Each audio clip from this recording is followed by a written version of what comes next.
We're joined now by the Secretary of State, Marco Rubio. Mr. Secretary, thank you for joining us this morning. President Trump was pretty clear yesterday. He said the United States is going to run Venezuela. Under what legal authority? Well, first of all, what's going to happen here is that we have a quarantine on their oil. That means their economy will not be able to move forward until the conditions that are in the national interest of the United States and the interest of the Venezuelan people are met. And that's what we intend to do. So that leverage remains, that leverage is ongoing, and we expect that it's going to lead to results here. We're hopeful that it does, positive results for the people of Venezuela, but ultimately, most importantly for us, in the national interest of the United States. We will no longer have, hopefully, as we move forward here, we'll set the conditions so that we no longer have in our hemisphere a Venezuela that's the crossroads for many of our adversaries around the world, including Iran and Hezbollah, is no longer sending us drug gangs, is no longer sending us drug boats, is no longer a narco-trafficking paradise for all those drugs coming out of Colombia to going through the Caribbean and towards the United States.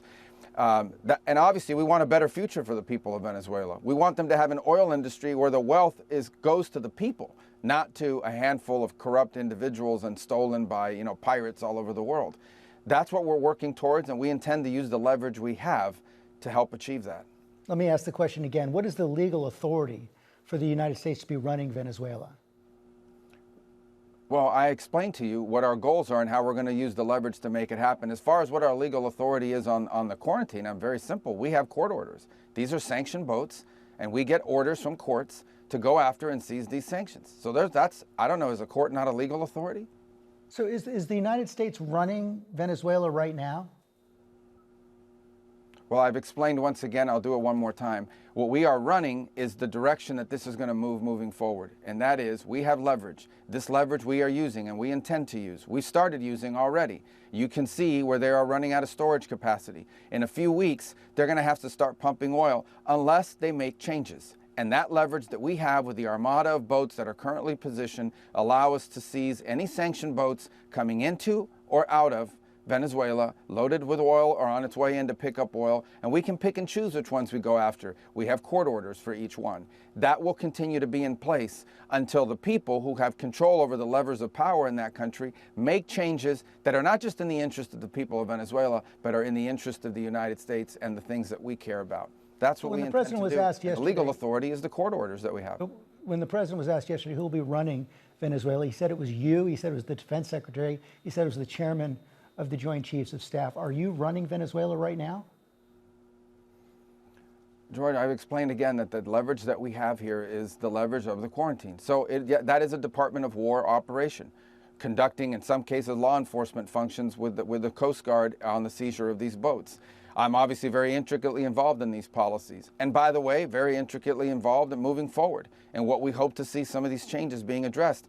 Unfortunately, the person that was there before, who was not the legitimate president of the country, was someone we could not work with, was someone that we could not. He had already suckered the Biden administration a couple of years ago on a deal he didn't keep. And this is someone we simply couldn't work with. We are hopeful that there are people in place now. We're going to find out. The proof will be in what they do or fail to do, that will start making some of these changes that will ultimately lead to a Venezuela that looks substantially and dramatically different from what's been in place for 15 years. But our number one objective is America. We care about Venezuela. We want it to do well moving forward. But our number one objective here is America. No more drugs, no more trained at agua gangs coming our direction, and no more an area of the country in our hemisphere that becomes a crossroads for every single adversary we have around the world. Hezbollah, Iran, all of them have turned it into their playground. That can't and will not continue under this administration. So is it your position now that the Vice President, Delcy Rodriguez, is now the legitimate president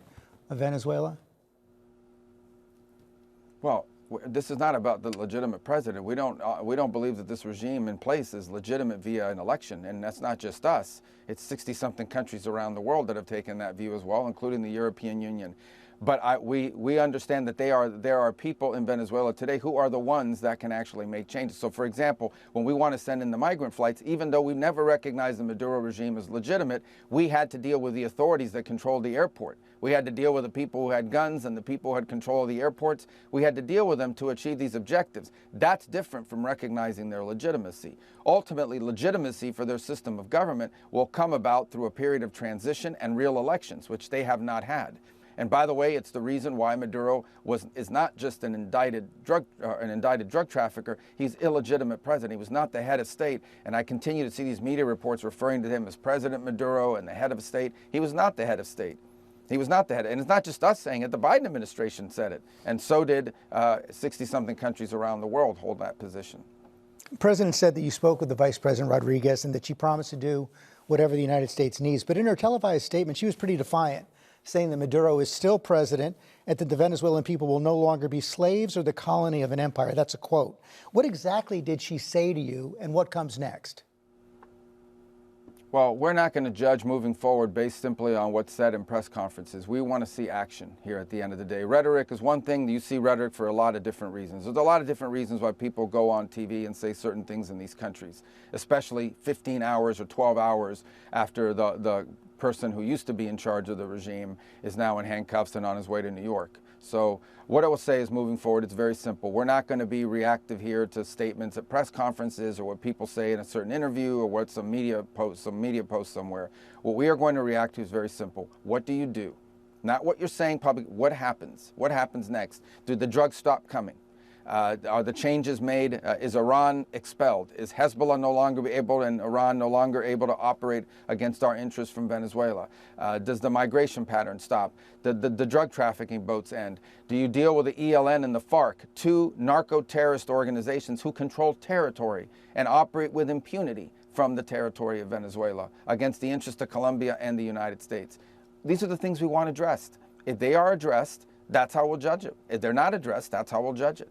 And what happens if they're not addressed? Well, as I said, we retain all the options we had before this raid and this capture and this arrest was made. We continue. The quarantine is in place right now. If you are a sanctioned boat and you are headed towards Venezuela, you will be seized either on the way in or on the way out with a court order that we get from judges in the United States. We will continue to enforce our sanctions. And that is going to continue to happen until such time as changes are made. I cannot overstate how crippling this is for their future. On the other hand, there's an alternative to that. And here's the alternative, and that is an oil industry that actually benefits the people, that actually goes to the benefit not of people, of the people, not just 2 or 3 or 5 people who are stealing it, and certainly not to Iran or any of the other sanctioned entities that we're going after.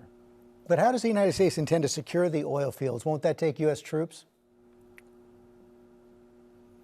Well, ultimately, this is not about securing the oil fields. This is about ensuring that no sanctioned oil can come in and out until they make changes to the governance of that entire industry. Because right now, that industry is non-existent in the traditional way. These oil fields basically are pirate operations. People literally steal the oil from the ground. That's how they hold this regime together. A handful of cronies benefit from this oil, specific oil wells. They're producing at like 18% capacity because the equipment is all decrepit, and they basically pocket the money to their benefit. They sell the oil at a discount in global markets, 40 cents on the dollar, 50 cents on the dollar, but all that money goes to them. Those oil fields have not benefited the people of Venezuela in over a decade, but they have made multi-millionaires, billionaires, out of just a handful of people, and that's what's held this regime together. That's what needs to be addressed. The way to address it to the benefit of the Venezuelan people is to get private companies that are not from Iran or somewhere else to go in, invest in the equipment that hasn't been invested in 20 years because none of the profits that have been made from the oil have been reinvested. It's all been stolen. And that's going to take outside companies that come in and know how to do that. The people who do this stuff will know how to do it. But it all begins with dramatic changes at the way on the way that the authorities that are in charge of that industry behave. And until those changes happen, this quarantine will remain in place. Chevron is the only American company working in Venezuela right now, only American oil company working in Venezuela right now. Have you gotten commitments from any other U.S. oil companies to go in? I haven't spoken to U.S. oil companies in the last few days, but we're pretty certain that there will be dramatic interest from Western companies, non-Russian, non-Chinese companies will be very interested. Our refineries in the Gulf Coast of the United States are the best in terms of refining this heavy crude, and there's actually been a shortage of heavy crude around the world. So I think there will be tremendous demand and interest from private industry if given the space to do it, if given the opportunity to do it. And that will spin off tremendous royalties for the people of Venezuela, to benefit the people of that country, not the handful of people at the top, but the people. And you know, that can happen. There will be interest. I haven't spoken to the companies since all of this has happened. I'm certainly aware of who they are, and I have spoken to Secretary Wright and Secretary Burgum and others and I know they'll soon be sort of taking an assessment and speaking to some of these companies. But I don't have any concerns that there won't be interest. There'll be tremendous interest if it can be done the right way. I'm still not clear on what the legal authority is for the United States to run the country of Venezuela, but several members of Congress and other legal experts have said this operation to take Maduro was illegal because you didn't seek congressional authorization. Why wasn't congressional authorization necessary? It wasn't necessary because this was not an invasion. We didn't occupy a country. This was an arrest operation. This was a law enforcement operation. He was arrested on the ground in Venezuela by FBI agents, read his rights, and removed from the country. I encourage everyone, I know it's Sunday, people are busy, but the indictments have now been unsealed. People should read this indictment. They should read this indictment. They should read what this man did for the last 15 years of his life against the United States, him and his wife. He was arrested. Obviously, this was not a friendly territory. So in order to arrest him, we had to ask the Department of War to become involved in this operation. The Department of War went in, they hit anything that was a threat to the agents that were going in to arrest him, and they hit anything that was a threat on the way out, and they hit anything that was a threat to them while they were on the ground. And that was a very limited and targeted operation. It is also a trigger-based operation. All kinds of conditions had to be in place. The weather had to be right. He had to be staying in a certain spot. Everything had to be in place for order that to happen. You can't congressionally notify something like this for two reasons. Number one, it will leak. It's as simple as that. And number two, it's an exigent circumstance. It's an emergent thing that you don't even know if you're going to be able to do it. We can't notify them we're going to do it on a Tuesday or on a Wednesday, because at some points we didn't know if we were going to be able to carry this out. We didn't know if all of the things that had to line up were going to line up at the same time in the right conditions. You know, he had to be at the right place at the right time with the right weather and all sorts of things like that. So those are very difficult to notify. But the number one reason is operational security. Well, we would have put as you know, carried this on in harm's way. And frankly, a number of media outlets had gotten leaks that this was coming and held it for that very reason, and we thank them for doing that, or lives could have been lost. As you know, the Congressional Gang of Eight has a history of not leaking, but you mentioned the indictment of Mr. Maduro, and of course it does detail his drug running operations. In the same jurisdiction, the former president of Honduras was actually convicted on similar charges, yet the president pardoned him. Here's what the vice chair of the Senate Intelligence Committee, Mark Warner, had to say about that. He said, "You cannot credibly argue that drug trafficking charges demand invasion in one case while issuing a pardon in another." What's your response? Well, the president has the pardon authority. He's the one that reviewed the file with the folks at the White House to make these pardon decisions, and I refer questions to them on it because I'm not involved in the pardon process. So I can't comment on that because I wasn't involved in that process. But the president outlined yesterday that he felt that in that particular case there was unfairness, and that there was unfairness in the way that individual was treated. And he also pointed to the fact that the party that's now won the elections in Honduras had asked for this. And so I would point to those comments as a rationale for it. In the case of Maduro, look, it's very simple. This guy was indicted. No one ever did anything about it. He didn't think he was under threat or that the indictment was ever going to be enforced. It was enforced yesterday.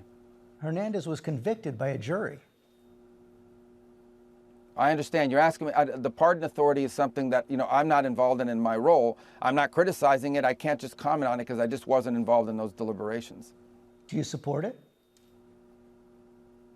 I wasn't involved in those deliberations. I haven't looked at the case file. I haven't looked at the arguments made by, I've got a bunch of other things going on that are within my purview as Secretary of State and National Security Advisor, but pardons aren't one of them. So I can't comment on a case that, frankly, I'm aware of, but not deeply and familiar with, and I don't want to comment on something that I haven't had a chance to be involved in reviewing the file and the rationale behind it. Mr. Secretary, thanks for your time this morning. Thank you.